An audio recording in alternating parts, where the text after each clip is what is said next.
These two types of Shavuos, I will do or I will do not, are the only types of Shavuos of utterance mentioned explicitly in the Torah. So when it comes to Shavuot, it's mentioned Shtaim, but really there are four. Shtaim Shenarba. Idiot Tuma, Shtaim Shenarba. Awarenesses of Tuma are also two types. There are in reality four. The Torah gives us there's a pasuk in Leviticus which says, "Oy nefesh asher tiga b'chol davar tameh v'ne'ela mimeno v'hu tameh v'oshem," and then there's another pasuk, "Oy ki iga b'tumas odom v'ne'ela mimeno v'hu yoda v'oshem." So yes, two, but really are extended to four. The Gemara says, "Maris negoim shnaim she'en arba." Appearances of tzaras are of two types. There are in reality four. Yetzias HaShabbos Shtaim She'en Arba, and transfers, as we said in the Mishnah, transfers prohibited on the Shabbos are of two types. There are in reality four. Why is it here in Tractate Shabbos that the Tana states two that are in reality four in regard to someone standing inside, and then two that are in reality four in regard to someone standing outside? While there in Tractate Shavuos, what we said also, a oath of an utterance that it's two, which in reality it's four. It's the Torah says twice, but it's really four. While there in Tractate Shavuos, the Tana states two that are in reality four and no more. Over here, meaning that there is much more elaboration. Two that are four regarding the householder standing inside, and two that are four regarding the poor man standing outside.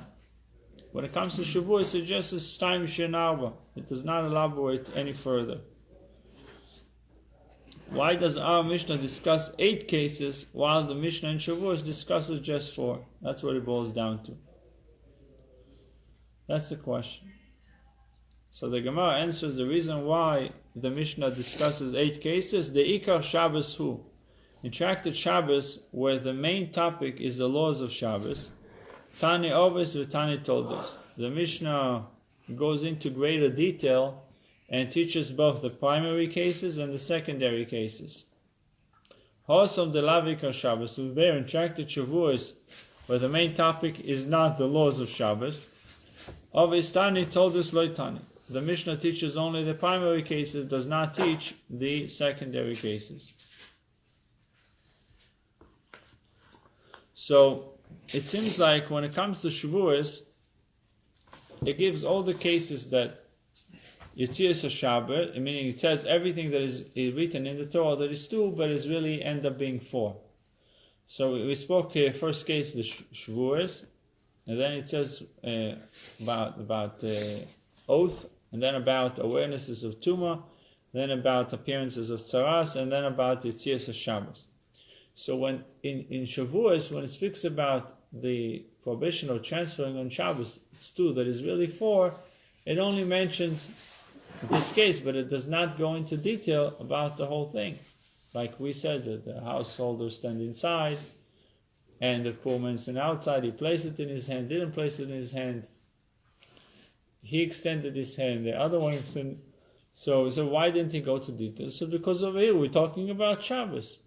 So we have to speak about all the different scenarios, which is the primary cases and the secondary cases. In Shavuos, it doesn't deal with Shabbos, so it doesn't go into detail.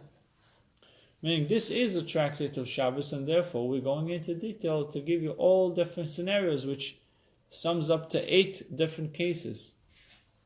But in Shavuos, it does not deal with it, so therefore it's shorter. Obvious minus. So what is the primary case? What is it called Av Melacha? What is the primary case? So it says Yetzios v'Yetzios Trei Avin. There are the cases of taking out, but there are only two primary cases of taking out. How then can the Mishnah in Shavuot states that these cases are two that are four? you look at number 8, it says one involving the poor man and one involving the householder. That's really what it is. 2 cases of transferring, of taking out. Why the Mishnah Shavua says that it's 4? The Gemara suggests an explanation but immediately rejects it.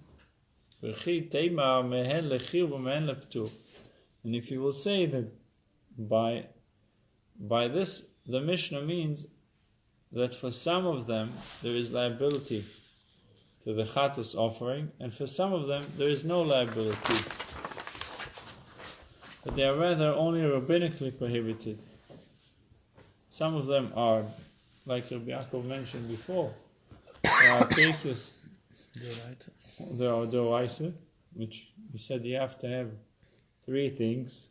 You have to uproot the object, you have to change the place that you are at, you have to move, and you have to rest the object. But if you did only one, it's prohibited, but penalty-wise you are patur. There's no penalty. So if you will come to answer that the reason why they're saying there is 4, meaning in Shavuos they're mentioning 2 there are 4, and really there's just 2. But they are rather only rabbinically prohibited. But the Mishnah states that these cases alongside, and thus they are similar to the cases of appearances of tzaras. This indicates ma'atam kulu lechiyuva, afachanami kulu lechiyuva. Just as there in the case of tzaras, all 4 instances are mentioned for the liability they cause. They all cause liability. So to here in the case of Shabbos, all 4 instances are mentioned for the liability they cause. The Mishnah cannot be discussing the rabbinically prohibited cases. I think by the drawing it's talking about the different primary shades of the colors and the secondary colors, like blind color, the eggshell color. In other words, as opposed to like a pure white or something. In 11, he explains in bringing proof to its contention that all 4 instances must be prohibited biblically and not merely through rabbinic enactment. The Gemara cites specifically the case of tzaras and not the cases of shvuos and awarenesses of tumah. The other 2 laws discussed in the Mishnah, this is because there is a Tanaic debate concerning whether the oath relating to the past and the concealment of the sacred status of the area of food which the Toma person enters or eats can in fact result in liability.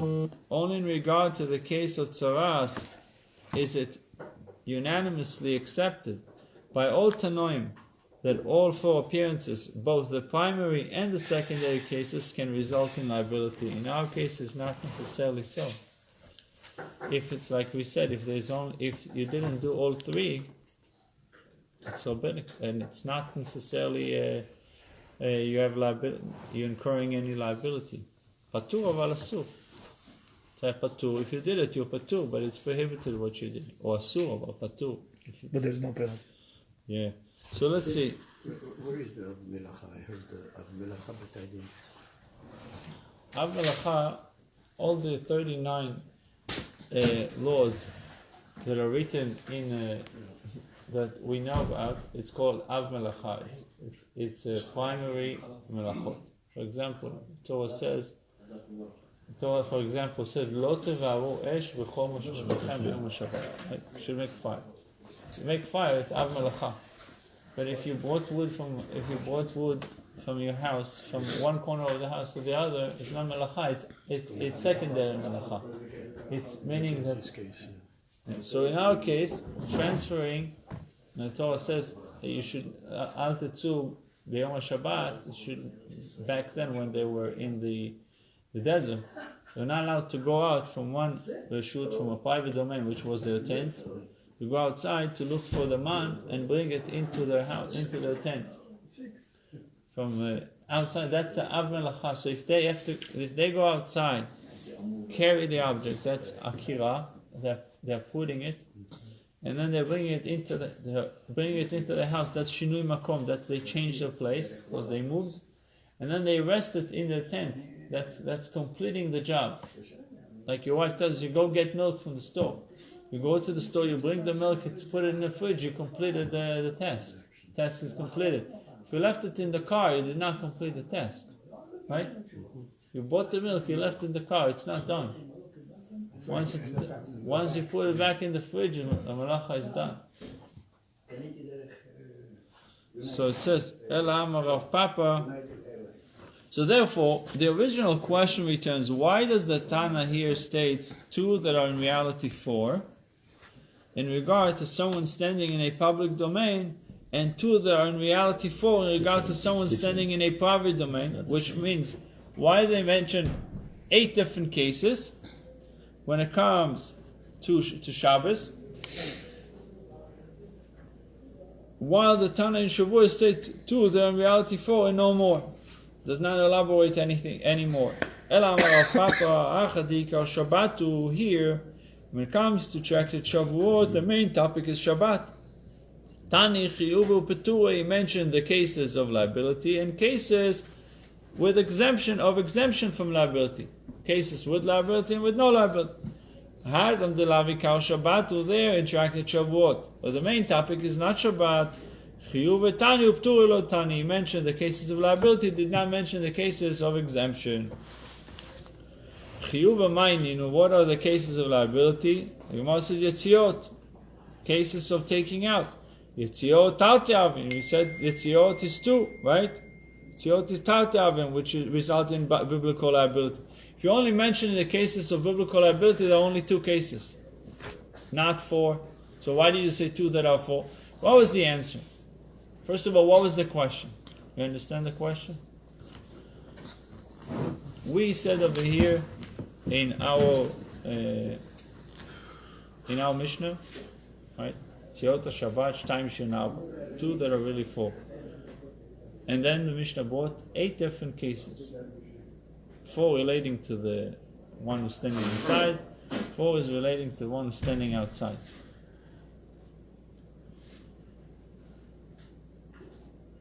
Then the Gemara brings, look at Shavuot also, Shtaim Shen Arba. So we're going to look at Shavuot. What happens in Masechet Shavuot?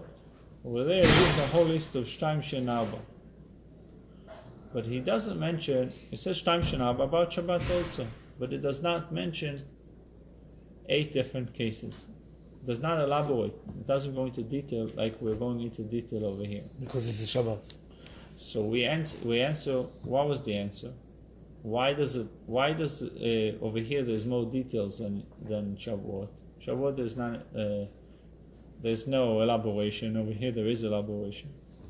So the answer was that over here it's dealing with Shabbat, and that's why it mentioned the cases of exemption and the cases of liability. It mentioned both. Over there it only mentioned the cases of liability in Shavuot. Right? That was the answer. He says. So he says, if it only mentioned the cases of liability in Shavuot, there are only 2 cases of liability. That's the question. Meaning I'm going to eat or I'm not going to eat. Meaning the Gemara gives an answer, and then the Gemara says it's not a good answer, because if you're telling me that they over there they didn't go into details, they only mentioned the cases of liability. There are no 4 cases of liability. There's only 2 cases of liability. What are the 2 cases of liability? The Gemara asks, Chiyuv and Ma'iniu, Yitzios. Yitzios Tartavian. If the cases of liability are taking out, there are only 2 cases of taking out. We look at 50. One involving the poor man and one involving the householder. When the Mishnah in Shavuot teaches 2 that are in reality 4, it is interpreted as follows: two cases of taking out an object from a private to public domain, one involving a poor man, the other involving a householder. It's either the poor man is extending his hand into a house and taking the object, or is the householder extending his hand out of his house and placing the object in the poor man's hand, or he's taking the object? So he says Yetziot Tarte Avya. So the question remains, why the Mishnah in Shavuot mentioned two that are really four, if it's two that are really two, not four. Could I say something very quickly? Last night in the Shir, real clear draft, the Rav said that there's two places where we learn the Seret HaDibra, the Ten Commandments. One in Parshas Yitro and the other in Elchanan. In Parshas Yitro it mentions Zachor, in other words, to remember the Shabbos, and in Parshas Elchanan it mentions Shamor. Zachor doesn't have to do with the laws of Shabbos, it has to do with like making Kiddush, sanctifying the Shabbos. But the other one, Shamor, has to do with the details of what's permitted and what's not permitted as far as these things. So even though you have the two versions of the Aseret HaDibros, they're emphasizing different things. They aren't the same thing. Right. So the Gemara says, "V'ayitziot ketani." So the Mishnah answers, so the Gemara answers, the Mishnah reckons two cases of taking out and two cases of bringing in. So if you look at 16, it says when the Mishnah in Shavuos teaches that two there are in reality four, it is interpreted as follows. Two cases of taking out an object from a private to a public domain, one involving the poor man, the other involving a householder. Because either the poor man takes it from your hand or the householder hands it to the poor man. There are in reality four, in two cases of bringing an object from public to private, one involving a poor man, the other involving a householder. Right? Remember we said there's always the passive and the active, or cases of passive and active together. Either the householder was completely passive, entirely passive, and the poor man did everything, extended his hand and placed an object or took an object from the householder, or it's the other way around. The poor man is standing there by the door and the householder is extending his hand and placing the object in his hand. So Shtaim Shenab. So far really what our main topic is, why the Mishnah in Shavuot mentions Shtaim Shen Arba if there are only two? If there are only really two cases of Chiyuva, of two cases that you're going to be liable if you do them. Two scenarios that you're going to be liable. Didn't you mention two in each case? Like two in the case of the householder, he can either take or place. That's what they're trying to answer now. That's what they're trying to answer now. Two cases of taking out and two cases of bringing in. But the Gemara says, but the Mishnah stated Yetziot. Yetziot means taking out. If you use the word Yetziah, Yetziah is to take out. Right. It became a slang word in Hebrew. Someone that is blurping something or said something that is not nice, or he commented not properly, they call it Yetziah, meaning it came out of his mouth without thinking, right? But the word Yetziah in general means exit, to go out, to take out. I think by since we're using the word Yetziot, it has to denote taking out. So in other words, they're telling us the Gemara's answer is not sufficient because you're saying two of bringing in, two of taking out. There's no bringing in. Yetziot means to take out. I think Yaakov's daughter Dina uses that idea. In other words, that she went outside with pit-put. In other words, she was always babbling shalom, shalom to everybody. So it was like she went outside and it was just coming out of her mouth all the time. One of the reasons why she was... Oh, the Rashi says over there about Dina, Yatzanit Haita, that yes. She used to go out. She was outside. There's people who like to stay in the house. People like to go out. They are outgoing people. They like to communicate, they like to speak. Some people is giving them the hot tea in their house with a book and they're happy. Doesn't one kind of denote the other? Like if you say left, it automatically means not right. So if, like bo paro, like come to paro, I mean, it also means go to paro. I mean, to Moses is to go, but from the perspective of the speaking, it's saying to come. It's But like really, to say, I'm coming to you, obviously I'm going to leave my place. right, yeah. It's it's the same. Let's see, so maybe the Gemara will answer. Amar Ravashi, Tanach nasa nami utzah karli. He says similarly. He says Tana refers to also to bringing in as taking out. Bringing in means taking out, same thing. Mimai midetnan. Amotzim reshut lereshut chayav. What we learned in the Mishnah, one who takes out an object from one domain to another domain is liable. Mila askinan de kamal meshut av meshut echid. What does it mean you bring from one domain to another domain? Now, is the Mishnah not only dealing with one who brings in an object from the public domain to a private domain? Vekakori lo itzo. Yet the Tana refers to this act as taking out. Taking out. The Gemara asks, "V'taimo mayin? Why indeed does the Tana call bringing out, taking out, bringing in because of taking out? Why is it? Maybe you should look for a different for a different description. Why does he use this terminology? So it comes to, it says a rule of thumb, any uprooting of an object from its place is called hoitzah, taking out. Okay. Any removal of an object from its place as taking out. That's hoitzah. The Gemara cites additional support for its claim that the term hoitzah, taking out, in the Mishnah includes bringing in. Amar Ravina masnisi nami daik. Our Mishnah also indicates this. The Ketani. Wait a minute. Okay, you have two words here. Yitzias, and then you have now what you just said, tzia. So they both can be taking out. Yitzia and hoitzah is the same thing. Okay. Yeah, that's the same thing. No, the question is why is not used the word achnasa? Achnasa is to bring in. Okay. So he says really it means the same. If you had groceries in your car and you brought them into your house, you took them out of the car. True. And you brought them into the house. True. It's the same idea. Okay.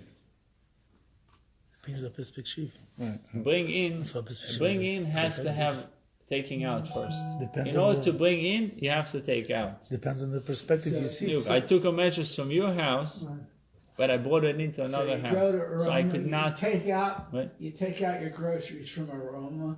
You put it into your car, and then you go home and you put it into. So that's why we're using the word akira and hanacha, uprooting and resting, uprooting and resting. That's really what. In order to violate the Shabbos, you need to do these things.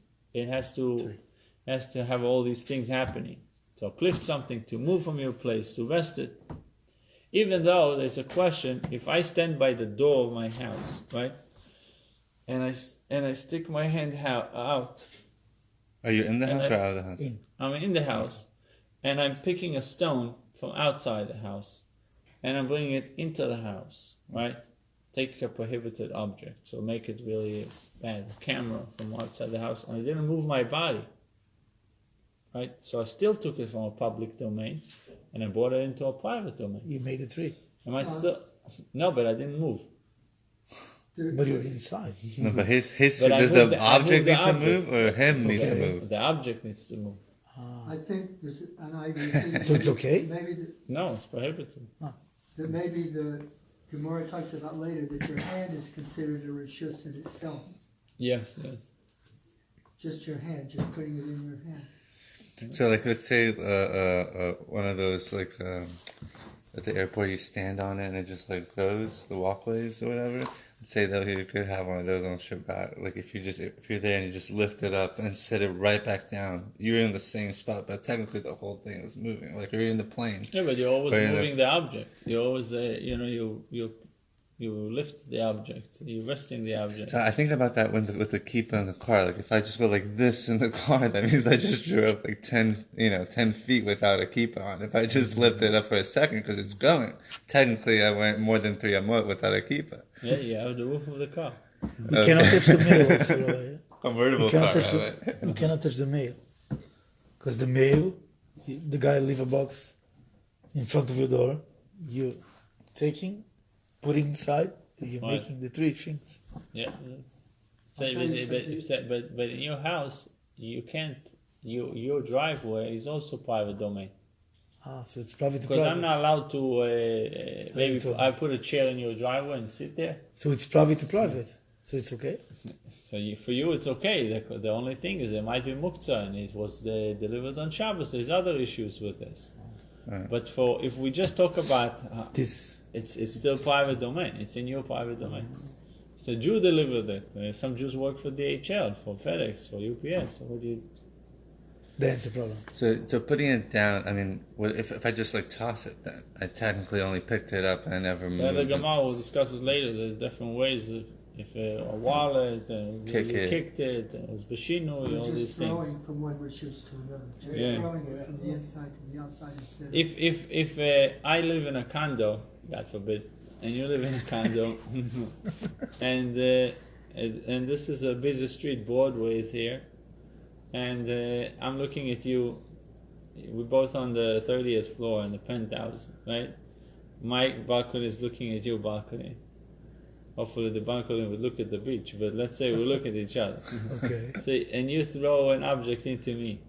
Okay. So the object flew from private domain to a public domain, because there's a Broadway here, right? Okay. Street. And Yeah. it came into my balcony, which is To another private. private domain. Now I put it. And then have a thing if it Well, goes how far so- up does it go and down. Then So the whole that's thing. also one of the very Right- interesting right cases now- there will be. Yeah, I remember. Tomorrow, what would be then? Uh, The heir acquires the place, does not acquire it. That plays into like architecture and just like different laws in legal situations that comes to be. I remember even in movies it became like as if something's you can buy the rights to the second Right, floor air of rights, something. yeah. You can buy the rights to. So you can Yeah. eventually build a bridge over that street, Right. so you can own that. I mean, Yeah, I'm not allowed to have a drone over your house.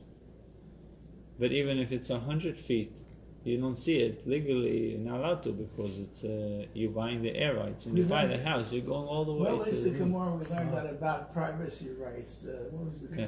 But you, unfortunately, people I see sometimes drone flying. No, but I'm saying we had a Gemara. We had a Gemara that we learned about the privacy rights. And that was back when it was just you and me. What Gemara was that? Marcos, maybe Marcos. Because I remember going around in Palm Beach and seeing all the hedges and saying, I don't know. Yeah. Anyhow, let's see the time of Mayan. Why indeed the Tana call bringing in, taking out? So it says any kind of akira is really bringing in. Amar Ravina matniti nami daika the ketani yetziras, taking out the kameforish achnosel auto. Immediately proceeds to explain what is yetziras is a case of bringing in. Shmamin, I learned from this that the word yetziras includes cases of bringing in as well. The Gemara offers an alternative explanation of the word Yetzios. Rava Omar. Rava said Reshus Ketani, where the Tana says Yetziot, he refers to domains. He means Reshuyas Shabbos time. He wanted to really say that the domains with regard to Shabbos are of two types. There are two main domains on Shabbos, public and private. The Mishnah states there are 4 prohibited cases of transfers, both for the householder and the poor man, totaling 8 cases. The Gemara discusses this numeric accounting. Are there indeed but 8 cases? There's much more. There are 12 cases. And according to your reasoning, there are 16 cases. Ask then why the Mishnah does not preface there are 16 cases. It's not difficult. Bishlamai is understandable. Bevav Aderesh. Why the Mishnah did not count the exempted acts mentioned in the 4 cases of the first part of the Mishnah. Potu Umusa Loi Ketani, the Mishnah does not teach a count acts for which one is both exempt from Mechatos and which one are permissible. Ela Bevava the Sefer, but regarding the exempted acts in the 4 cases of the last part of the Mishnah, the Potu Avaloso, which are acts for 4, which are acts for which one is exempt from Eichatos, but which are rabbinically prohibited. Kasha, it is difficult. Why did the Mishnah not count all 8 of the exempted acts mentioned there? So I'm going to start with the question, but I just wanted to read. How is it? No, they're saying it's 12 cases, and then saying really it's 16 cases. So I just wanted to see how does it get to this numeric, okay? So it says in 16. For in addition, if you look at note 16, it's 26, I'm sorry, notes 26. For in addition to the 8 exemptions delineated in the latter half of the Mishnah, there are 4 more exemptions mentioned in the former half of the Mishnah, i.e. 2 exemptions for the householder, in the cases where the poor man is biblically liable, only chayav or balabais potu, and 2 exemptions for the poor man in the cases where the householder is biblically liable, balabais chayav only potu. You still have to see how it sums up to 18. Somebody can make a nice 16. A nice video of this whole thing about